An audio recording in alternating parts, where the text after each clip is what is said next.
ஸ்ரீ நாபாஜி சித்தர் கதை. இவர் பக்த விஜயம் அருளிய பக்தர்.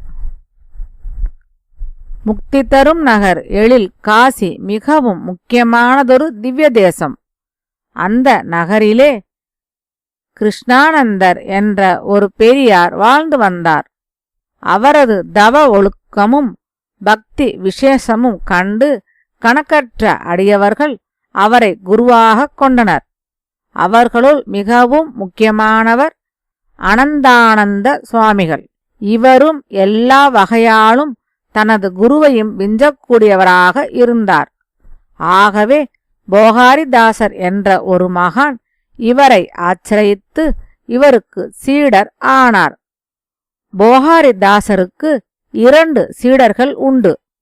அவர்களுள் ஒருவர் பெயர் அக்ரஜி, மற்றவர் பெயர் கிளஜி.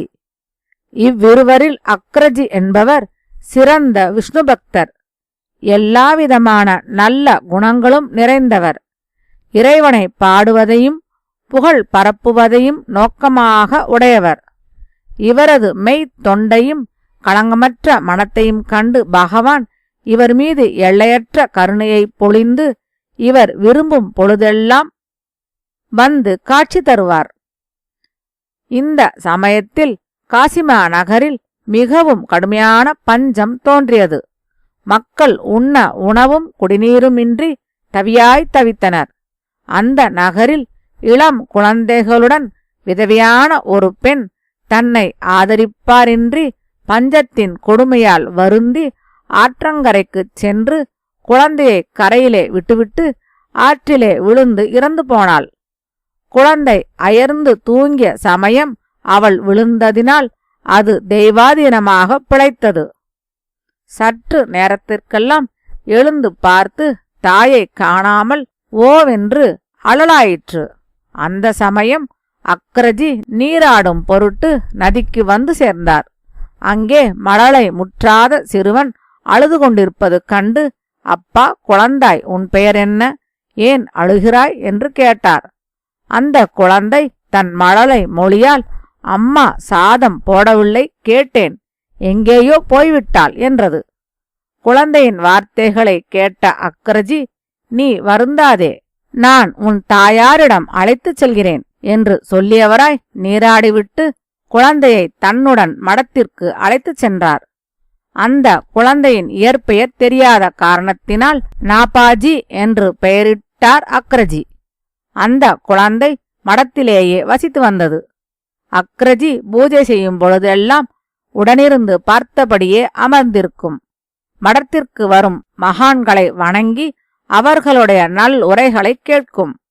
அவர்களுடன் பஜனையிலும் நாம சங்கீர்த்தனத்திலும் கலந்து கொள்ளும். இப்படியே குழந்தை நாபாஜி இளைஞன் நாபாஜி ஆனான். சூழ்நிலையினாலும் பூர்வ புண்ணியத்தினாலும் மிகச்சிறந்த அறிவாளியாகவும் பக்குவமான மனத்தை உடையவனாகவும் தெய்வபக்தி உடையவனாகவும் ஆனான். ஒரு நாள் அக்ரஜி விடியற் காலையிலே எழுந்து நீராடி பூஜை முடித்து தன் அறைக்குள் ஒருவரையும் விட வேண்டாம் என்று சொல்லி பின் நிஷ்டையிலே அமர்ந்தார். அக்ரஜியின் கட்டளைப்படி நாபாஜி வாயிலில் நின்று ஒருவரையும் உள்ளே விடாமல் திருப்பி அனுப்பி கொண்டிருந்தான். விரும்பிய பொழுதெல்லாம் காட்சி தரும் இறைவன் அன்று தன்முன் தோன்றாதது பற்றி அக்ரஜி வருந்தினார். நாபாஜிக்கு முக்காலமும் உணரும் தன்மை இருந்தபடியால் அக்ரஜி வருந்துவதை அறிந்து உள்ளே சென்று, சுவாமி, கடலின் கொந்தளிப்பினால் ஒரு வியாபாரியின் கப்பல் முழுகும் நிலையில் இருக்கிறது. அவன் பரம பக்தனாகையால் பகவானை காப்பாற்றும்படி வேண்டினான்.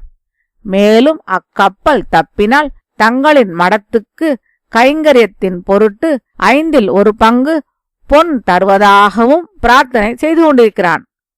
பகவான் அவனை காக்க போயிருப்பதால் தங்களுக்கு சேவை கிடைக்கவில்லை என்று சொல்லிவிட்டு மீண்டும் வாயிலில் நின்று காவல் புரியலானான்.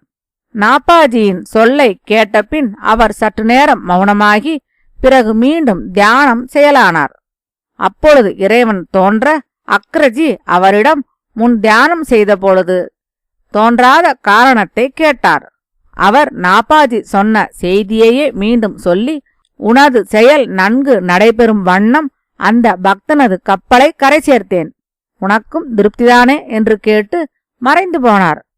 இறைவன் மறைந்ததும் அக்கரஜி நாப்பாஜியை அழைத்து, நான் பல காலமாக பக்தி செய்து இறைவனது அருளை பெற்றிருக்கிறேன்.